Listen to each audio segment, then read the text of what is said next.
Well, thanks, Wendy. First, my name is Scurti. I'm Director of the Ashland County Economic Development Council. Thank you for inviting me up here. First, I just want to thank Wendy and the Quins here. You know, this type of project requires some open minds and some creativity, and I think they both are obviously some open-minded and creative folks. So we had the pleasure of first meeting Wendy several months, February.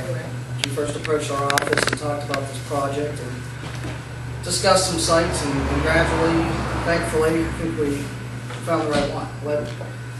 In a roundabout way, found her way to the Quins. So I think this is going to work great. You talked about economic impact. You know, Wendy, you've listed here a lot of what I think will be the beneficiaries, the service-oriented businesses. I know you've already started talking with the Chamber of Commerce and our Convention and Visitors Bureau Director, Amy Dobbins-Beck. She said to tell you, sorry, she had an emergency. Talked to her 2 hours ago.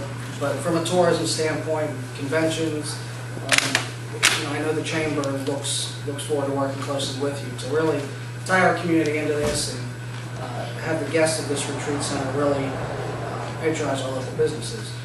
From my standpoint, something I'm excited about, you know, selfishly, is I work more with the industrial types of companies in the community.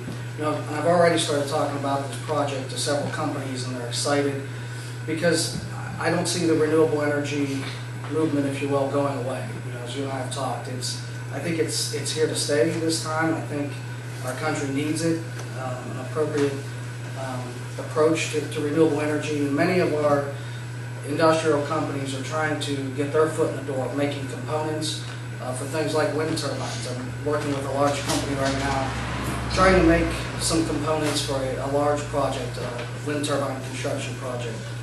Talking with a solar thermal panel manufacturer from out of state, looking to possibly locate here. They were excited when they heard about this, because these companies are not only looking for the right environment and the right workforce and low taxes and everything else their business looks at, they're looking for the right culture and the right support. And I think when they saw this, they immediately saw that this is a community that's shown that we're taking some steps forward, and we know how to tie into the renewable energy. So that's exciting. That's going to be job creation, those two projects in the industrial base. So it's just another unique way of how I think this is going to benefit us. So I commend you for all your work and getting it to this point. In our office, the Economic Development Office, like I said, the Chamber, which we work closely with, I know we're all here to help bring this to completion. So, thank you. Thank you.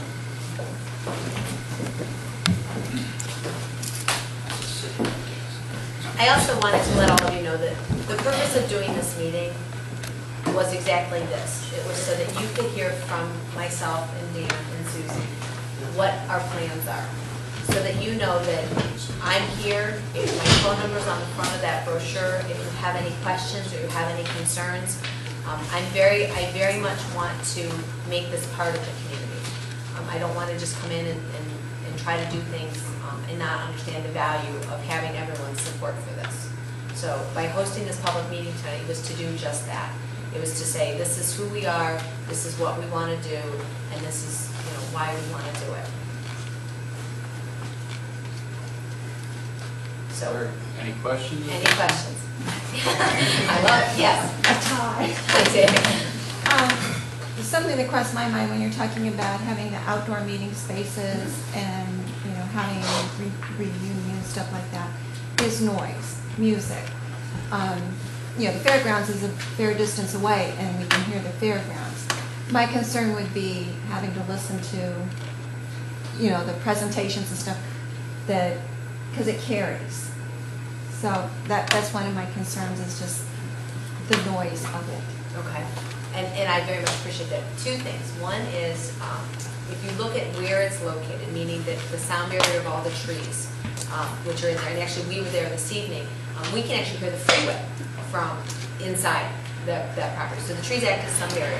But knowing that's also a concern of mine. I'm going to be living there as well. I don't want to hear that stuff either.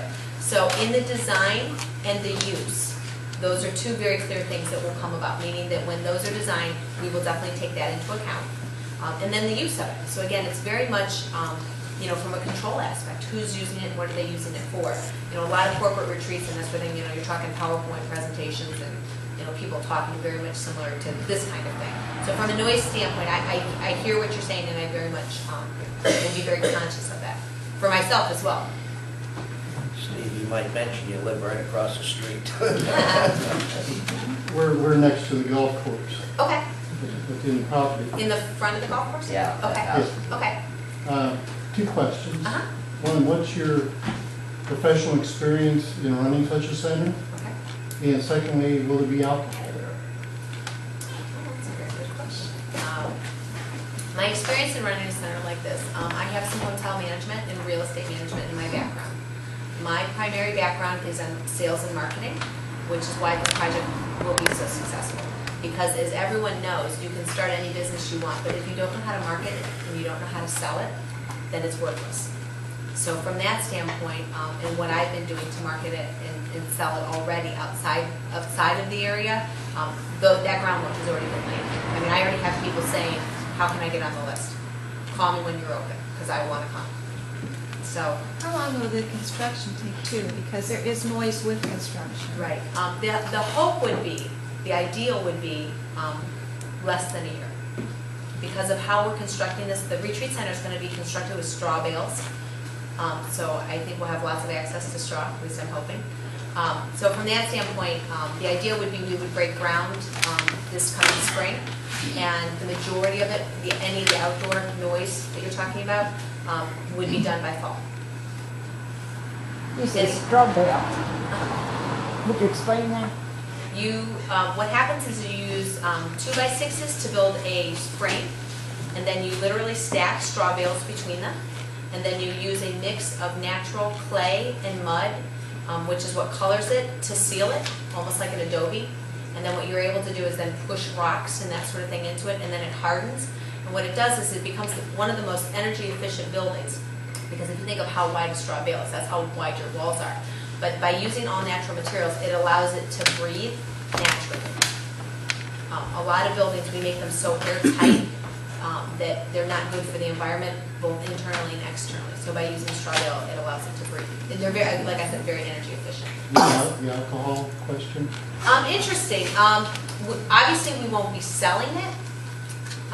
It's not something I had really thought of. I would assume that people would be partaking in alcohol if they brought it on site and signing a waiver from that standpoint.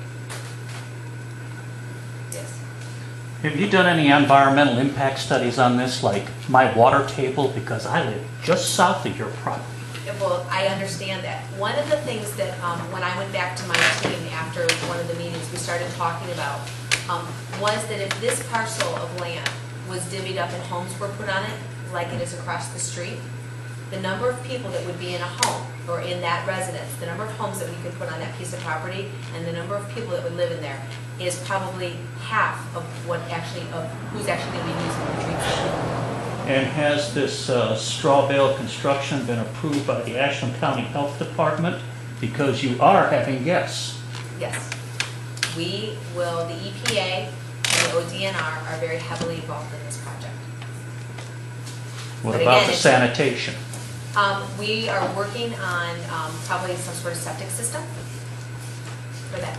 Has that been approved by the health No, department? understand that until we secure the land, we cannot finish any plans. Because if this ends up not happening here, it will happen someplace else. I've done as much as I can, but until I get the piece of property secured, I can't move enough things forward. They've all been in touch, they're all in very much support of it.